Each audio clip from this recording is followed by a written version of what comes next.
یہ کہا جاتا ہے کہ جب قیامت کا دن آئے گا تو اس وقت اللہ جب سب کو پھر سے اٹھائیں گے تو کہا جائے گا کہ قبروں سے اٹھو.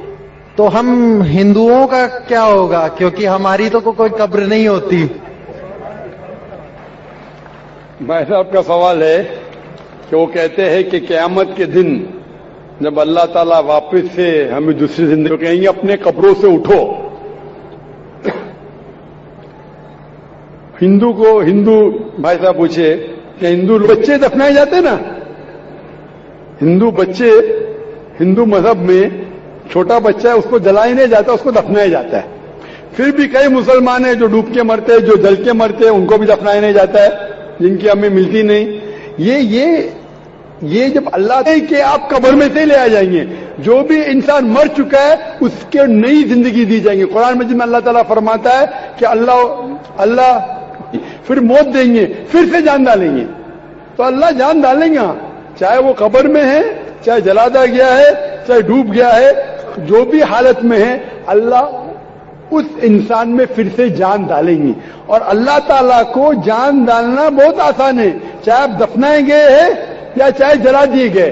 اللہ تعالیٰ فرماتے جب غیر مسلم کے اعتراض کرتے اللہ سے اور اللہ سے پوچھتے ہیں کہ جب آپ دفنائے جائیں گے اور قیامت کے روز جب انسان، جیسے آپ پوچھ رہے نا، اللہ تعالیٰ جو قبر میں ان کو اٹھائیں گے، ہم قبر تو نہیں گئے، تو لوگ پوچھتے ہیں، قرآن مجید میں کا ذکر ہے سورہ قیامت میں کہ اللہ تعالیٰ ہڈیاں کو کیسے جوڑیں گا. تو اللہ تعالیٰ فرماتے ہیں اللہ ہڈیاں کو نہیں جوڑ سکتا ہے، لیکن اللہ تعالیٰ ہڈیاں کو ہی نہیں جوڑ سکتا ہے، آپ کے انگلیوں کے پور کو جوڑ سکتا ہے. انگلیوں کے پور. آپ سوچتے ہیں اللہ تعالیٰ کیوں کہتا ہے کیا انگلیوں کے پور کو جوڑ سکتا ہے. آج سر فرانسس گولٹ ایک سائنٹسٹ ہے جو سن 1880 میں ایک ڈسکوری کیے کہ دو انسان کروڑوں لوگوں میں بھی ان کے فنگر پرنٹ یکساں نہیں ہو سکتے. تو اللہ تعالیٰ فرماتے ہڈیوں کو تو چھوڑو میں سکتا ہوں اور ہو بہو ویسے پیدا کر سکتا ہوں. تو اللہ کے لیے پھر سے جان ڈالنا بہت آسان ہے، چاہے وہ انسان دفنایا ہے یا جلایا دیا گیا ہے یا ڈوب کے مرا ہے. اللہ کو پھر سے جان ڈالنے میں، چاہے وہ مسلمان مرا فیکن، اور پھر سے ہمیں نئی زندگی دی جائیں گی اور پھر حساب کتاب کیا جائے گا. اور حساب کتاب میں اگر آپ کے احکامات پہ عمل کیے تو انشاءاللہ آپ جنت میں جائیں گے، اس دنیا کے امتحان میں سفلتا پائیں گے.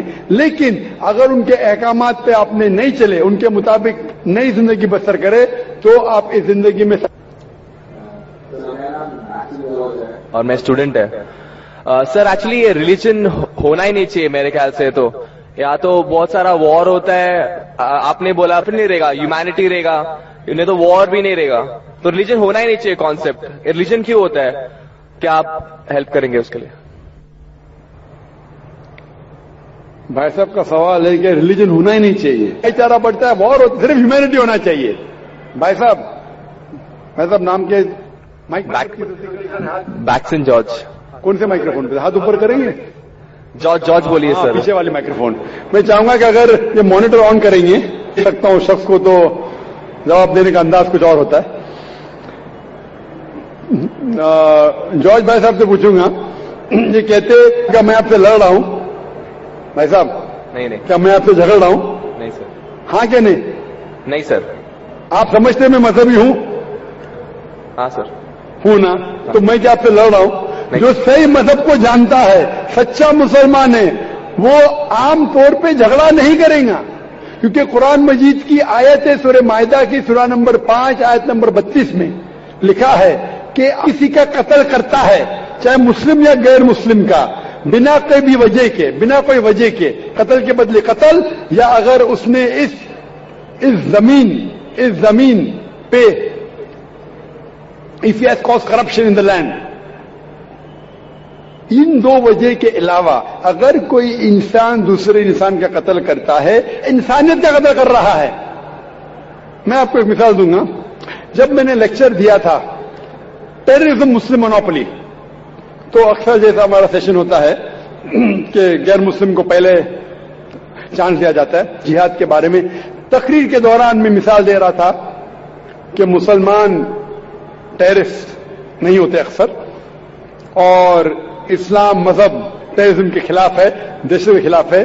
سوال پوچھا کہ ذاکر بھائی، جو گجرات میں ہوا، جو مسلمانوں کے ساتھ جو غلط ہوا، جو مسلمانوں عورت کے ساتھ بلاತ್ಕಾರ ہوا، اگر میں ہوتا، ہندوؤں کو یہاں چن چن کے ہندو مرا اور مسلمان نے کیا تو میرے نزدیک صحیح ہے. یہ ہندو مجھ سے کہہ رہا ہے کہ میرا جذبہ بھی، اگر کوئی میری بہن کا بلاತ್ಕಾರ کرے تو میرا جذبہ بھی جاگے گا اور میں بمبئی میں ہندو کا قتل کروں گا. کون کہہ رہا ہے؟ ہندو مجھ سے کہہ رہا ہے. تو میں اس کو جواب دیتا ہوں، بھائی صاحب آپ بالکل صحیح کہتے ہیں. عام انسان یہی سوچے گا، عام انسان یہی سوچیں گا. اور آپ عام پبلک میں تالیاں بج رہی تھی، لیکن میں عام انسان نہیں ہوں، میں مسلمان ہوں. میرا مذہب، میرا قرآن، میرا رب مجھے اجازت نہیں دیتا ہے اگر کوئی ہندو نے کسی مسلمان کا قتل کیا یا انسان کو بمبئی میں اس کا قتل نہیں کر سکتا ہوں، یہ اجازت ہی نہیں ہے. اگر میں شاید مسلمان نہیں ہوتا تو میں کہتا تھا ہاں وہ ہندو سے آپ صحیح کہہ رہے ہیں. میرا مذہب مجھے اجازت دیتا ہی نہیں. یہ آپ کی انسانیت ہے جو کہہ رہی ہے. مسلمان ہونے کے لیے انسان ہونا فرض یہ سے اونچا ہے. کیونکہ میں مسلم ہوں، کتنا بھی جذبہ مجھ میں ہوگا، لیکن میں میرے رب، میرے خالق، میرے اللہ سبحانہ و تعالیٰ کے حکم کے خلاف نہیں جا سکتا ہوں. جو شخص